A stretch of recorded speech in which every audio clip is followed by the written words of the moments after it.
Bonjour les humains, 30 avril 2025. Alors, je me vois contraint de refaire un épisode de la série Les athées ont-ils raison? Donc, ce sera Les athées ont-ils raison? Épisode numéro 21. Alors, tout d'abord, excusez-moi pour la qualité de l'image, mais ça ne se voit pas, mais il ne fait pas encore, il fait à peine jour, mais on dirait qu'il y a plein de lumière parce que c'est le traitement de la luminosité, pardon, n'est n'est pas bonne hein, avec mon téléphone. Donc l'image est un petit peu bizarre, est un peu trouble, un peu poussiéreuse comme ça, on dirait.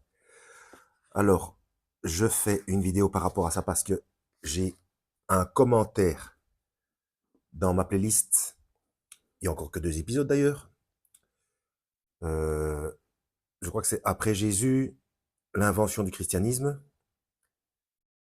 Et j'ai un commentaire malheureux. C'est triste, c'est très inquiétant. C'est très inquiétant d'une personne qui est manifestement sceptique. Alors, le scepticisme est nécessaire, hein, mais quand on est sceptique, il faut se plonger dans les connaissances. Parce que rester dans l'état où on est, c'est très dangereux et on se fait manipuler. Alors, je ne vais pas donner son nom, mais quand on clique sur le logo de son profil, le pseudonyme, c'est Mon Dieu.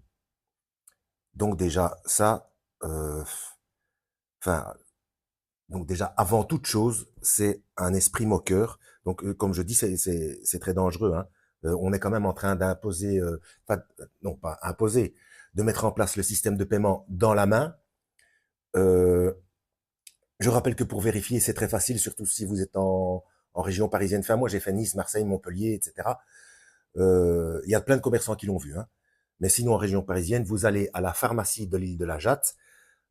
C'est une île sur la Seine, c'est entre Courbevoie et Neuilly. Et il n'y a qu'une seule pharmacie. Hein. Donc, et vous rentrez dans cette pharmacie et il n'y a même pas besoin de la puce RFID. On vous fait une procédure et vous pouvez payer avec la main. Alors, je rappelle aussi que le langage binaire informatique, donc le système avec les 0 et les 1, il y a corrélation avec le code barre et le QR code, n'est-ce pas? Tout ce qui est noir, ce sont des 1, tout ce qui est blanc, ce sont des 0. C'est pour ça que le code barre, les lignes blanches, ce sont des 0, les lignes noires, ce sont des 1. Non, les épaisseurs sont différentes, ce qui correspond à la combinaison des chiffres en dessous, donc la provenance, le type de produit, etc. Mais les 3 doubles lignes, donc ça a été inventé par Georges Joseph Laurer, enfin inventé entre guillemets, c'est plus ancien que ça, mais bon, lui, il a repris. Euh, donc c'est lui qui a élaboré ça. Euh, Georges Joseph Laurer en 1973 ou 73, et il n'y a rien à faire. Les 3 doubles lignes qui, qui sont un peu plus longues, euh, comme les 3 carrés du QR code, ce sont bien 3,6, donc c'est 666. Alors quand vous allez sur Internet, il y a différents types de codes barres, n'est-ce pas? Et on vous dit oui, ce sont des séparateurs, mais j'ai déjà expliqué dans une autre vidéo, si ça ne sont que des séparateurs, pourquoi les 3 carrés, ils séparent de quoi? Et puis pourquoi des doubles lignes avec des espaces blancs? Et pourquoi pas une seule ligne, une seule grosse ligne pouvait séparer aussi. Donc, bref, tournez ça comme vous voulez. Et donc ça, c'est le code du propriétaire du système du commerce mondial. Et il y a corrélation. Donc le 666, on en a fait quelque chose de mystique, d'ésotérique, etc. Euh, quelque part, oui. Mais bon, mais à la base, c'est un code informatique. Hein, tout simplement. Hein, c'est du langage binaire informatique. Eh bien, avec le système de paiement dans la main, ça se trouve dans la Bible, que vous le vouliez ou non, c'est comme ça. Alors, qu'est-ce qui est le plus fou? Qu'est-ce qui est le plus fou? C'est de croire en la Bible et en un être super conscient, supraconscient, ayant toutes les informations possibles et imaginables, étant conçu de toutes les informations possibles et imaginables en dehors de l'espace-temps, qui soit la cause de l'effet Big Bang, ou alors des dirigeants sur cette planète qui font tout pour faire correspondre les événements aux prophéties bibliques. Qu'est-ce qui est le plus fou? Bon, à un moment donné, alors le commentaire de cette personne, c'est disant, oui, ça me fait doucement sourire que des scientifiques, entre guillemets, alors, vu l'état actuel de nos connaissances, et il y aurait un Dieu ayant élaboré tout cela, etc. Bon, vu l'état actuel de nos connaissances, pardon, alors déjà, vu l'état actuel des connaissances de qui? Je suis désolé de le dire, mais si vous faites ce genre de commentaires, c'est vu l'état actuel de vos connaissances à vous.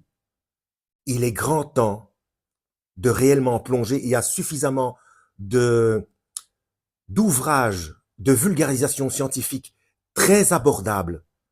Il suffit de s'y intéresser, où il n'y a que pour ceux qui veulent vraiment vérifier, où on met que quelques équations euh, à, à vérifier si pour ceux qui sont férus de ça, pardon.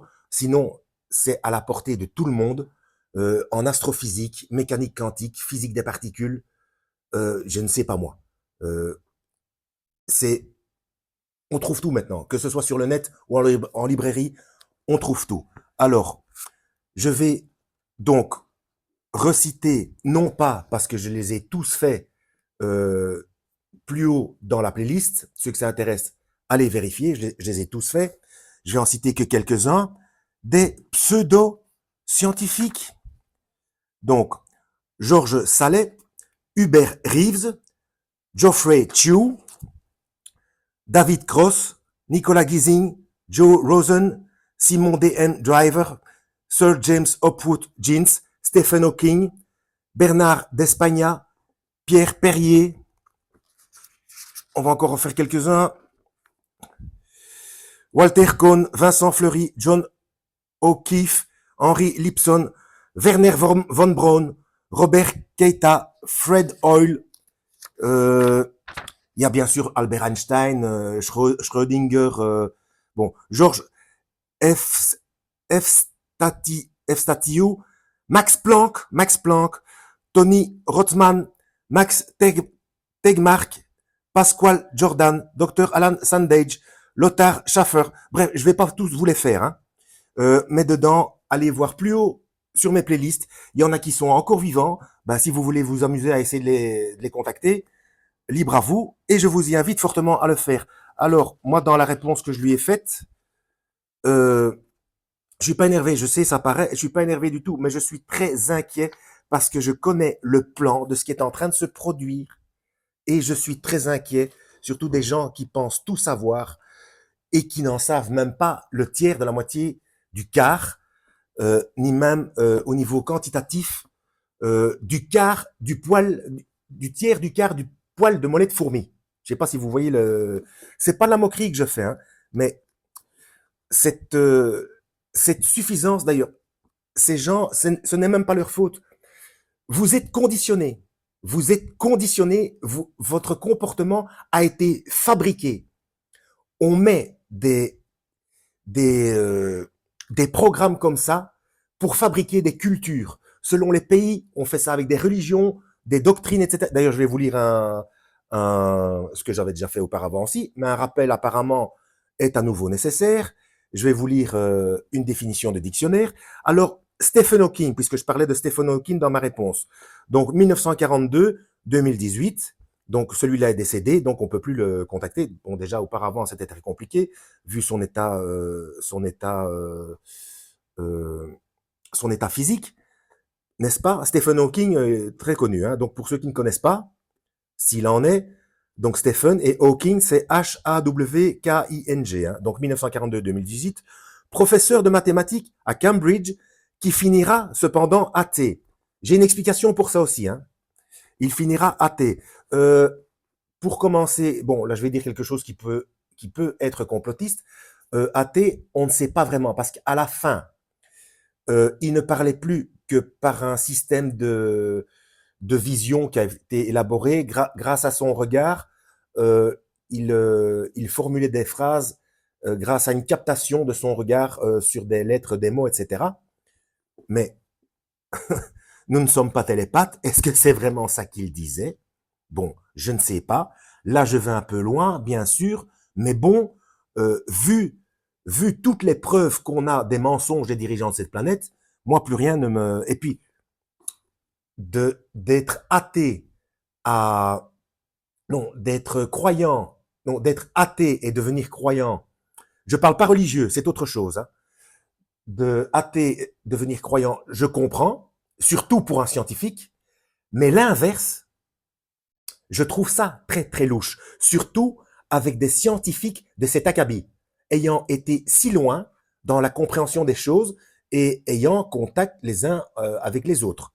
Bon, alors, donc professeur de mathématiques à Cambridge qui finira cependant athée, je cite, si une seconde après le Big Bang, le taux d'expansion de l'univers avait été plus petit, ne serait-ce que d'1% million de milliards, donc 1% de millions de milliards, donc je ne sais, il n'y a même pas de mot pour le définir. L'univers se serait recontracté, donc le Big Crunch, avant d'avoir atteint sa taille présente. Les lois de... Et ça, c'est cité dans... oui, je vous mettrai la référence après. Hein. Donc comme ça, vous pouvez aller vérifier et apprenez, pour les sceptiques, que je donne des références. Hein.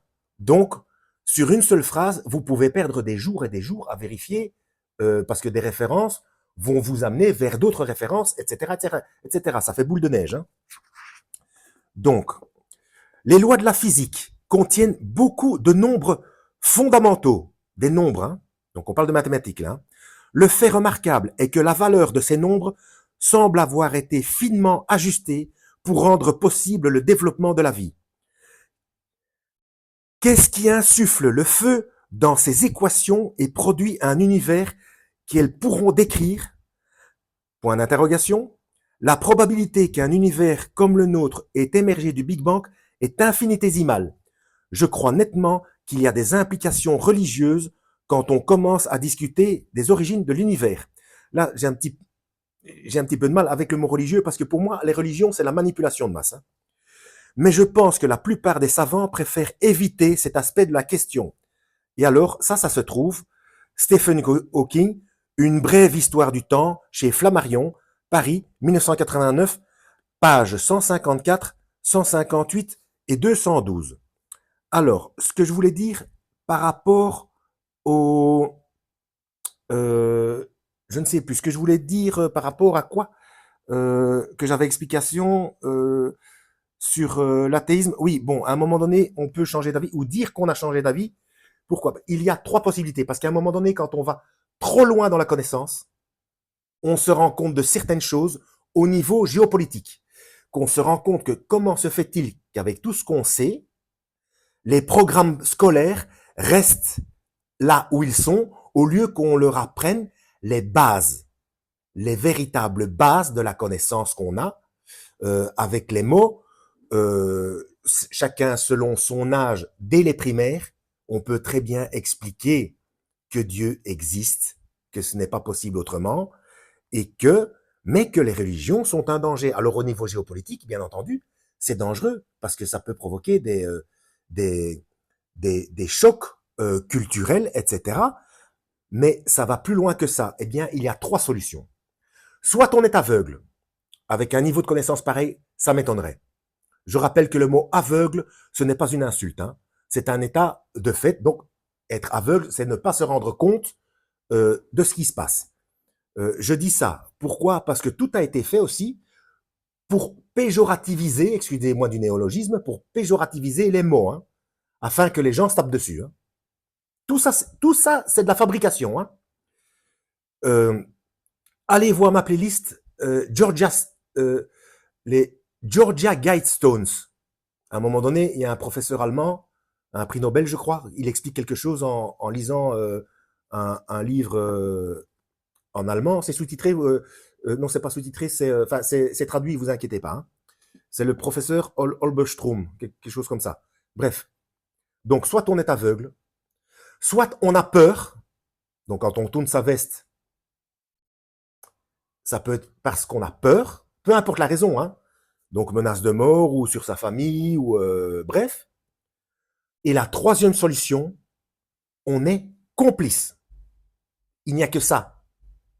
Quand on a connu certaines choses, quand on a les explications scientifiques sur l'existence de Dieu, qu'on est sûr et certain, si on tourne sa veste, il n'y a plus que ces trois solutions-là.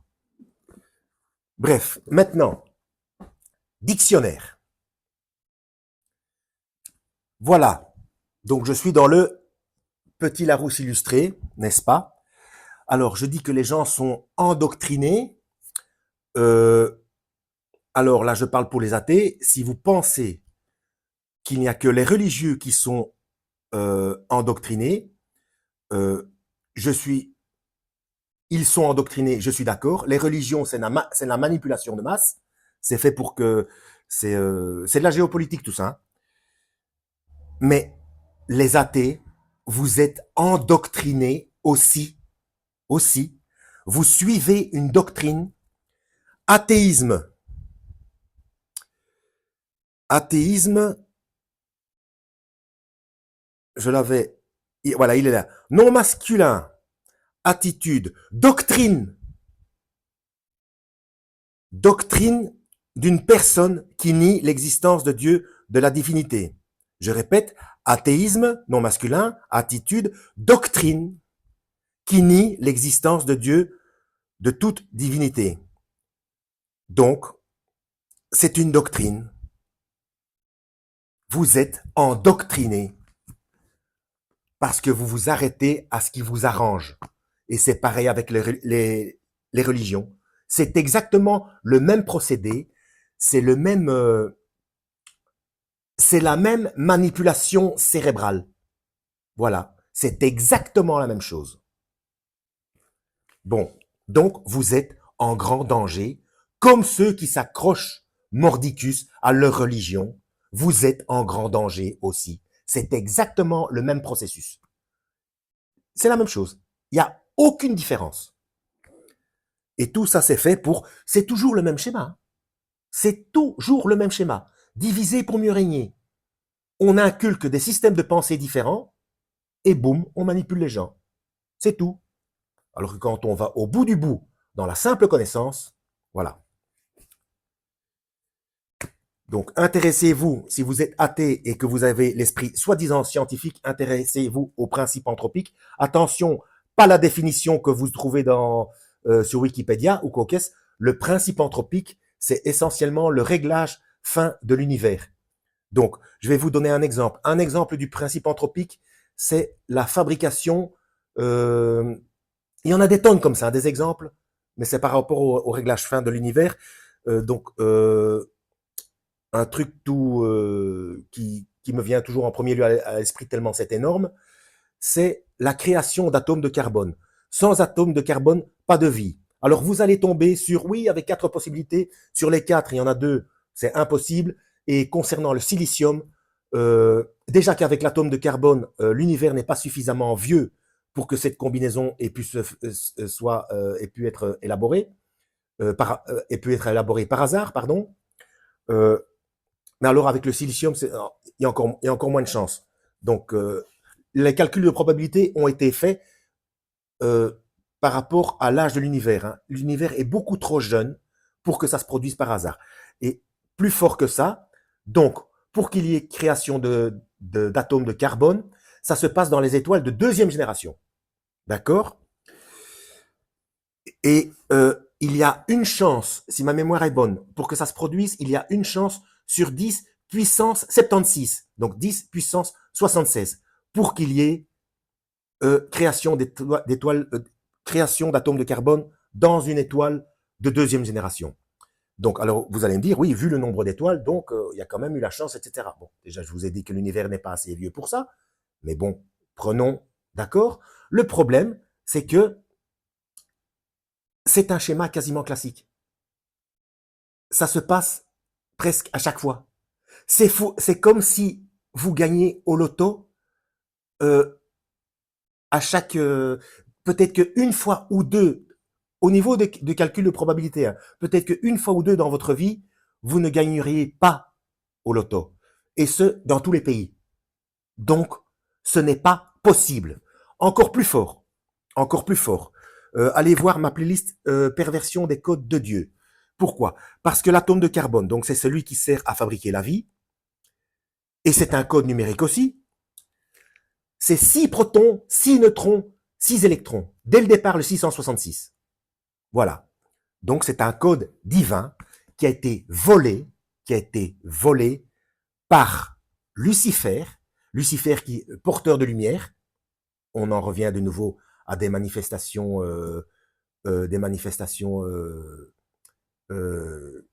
j'allais dire chimiques, des manifestations nucléaires. Donc la lumière, les photons, etc. Mais je ne sais pas si je l'ai déjà dit, mais la Bible n'est pas un livre de religion, hein. C'est un livre de code. Attention. Bon, alors quand on s'y intéresse un petit peu, on se rend compte que aucune religion n'obéit à Dieu. Donc déjà ça, donc 666, et donc Lucifer a volé ce code. Pourquoi? Pour pervertir le système du vivant et faire des êtres humains des objets monnayables. Alors, c'est gros ce que je dis? Eh bien, alors, il faut aller voir ma playlist Évidence versus scepticisme. Il y a Jacques Attali, il y a une interview de Jacques Attali avec le professeur Laurent Alexandre, un des cofondateurs de Doctissimo, que vous utilisez certainement, si vous habitez en France en tout cas, que vous utilisez pour des rendez-vous médicaux. Donc, ils sont tous les deux là, et Jacques Attali dit le plus naturellement du monde que l'homme deviendra un objet. Donc, c'est monnayable. Et puis, une petite information en passant comme ça, vous connaissez la loi sur les ONG, organismes, OGM, pardon, OGM, organismes génétiquement modifiés? Eh bien, chaque produit, donc chaque OGM, appartient à celui qui a le contrat, comment je peux expliquer ça? Comment je peux m'exprimer? À celui qui est propriétaire du produit qui a modifié, enfin du produit qui est responsable de l'OGM en question. Voilà. Je dis ça parce que après, apprenez, vérifiez ce que c'est que l'ARN messager. D'accord? 666, perversion des codes de Dieu, du système du vivant, pour en faire quelque chose de monnayable. Voilà. Système de paiement dans la main. Nous sommes en plein dans le livre de l'Apocalypse. Apocalypse, allez voir ce que ça veut dire aussi. Apocalypsis, qui veut dire révélation, hein, ou dévoilement, découvrement. Donc, c'est l'endroit où on explique des choses. C'est aussi un mot qui a été galvaudé. On dit Apocalypse, on en fait des films, etc. Non, non. Apocalypsis, révélation. Donc, dans le livre de l'Apocalypse, on explique des choses, même si c'est métaphorique. On explique des choses, et notamment des choses très terre à terre. Payer avec la main, avec le code, avec une référence au code 666. Apocalypse, chapitre 13, versets 16 à 18. Voilà. Si ça, c'est pas suffisant, bon, j'espère maintenant que... Et c'est depuis le départ, hein, Lucifer manipule les humains toujours avec le même péché, le péché d'orgueil. Il faut faire très attention à ça. C'est pas un reproche que je fais, hein. C'est une mise en garde, parce que vous êtes en grand danger. Vous qui pensez savoir et qui vous moquez des connaissances, alors que c'est là, c'est devant nous, hein. C'est devant nous, hein. Vous péchez par orgueil, et même c'est pareil pour ceux qui pensent être libres, que ce soit pour n'importe quelle addiction, la drogue, l'alcool, le tabac, le sexe, etc. Oui, je fais ce que je veux. Non, non, non, vous êtes esclave. Essayez d'arrêter. Eh bien, en disant oui, je fais ce que je veux, c'est moi qui décide de faire ce péché ou pas. Non, c'est nouveau l'orgueil. Quand on va à la souche, c'est l'orgueil la souche, hein. De l'orgueil découlent tous les autres péchés.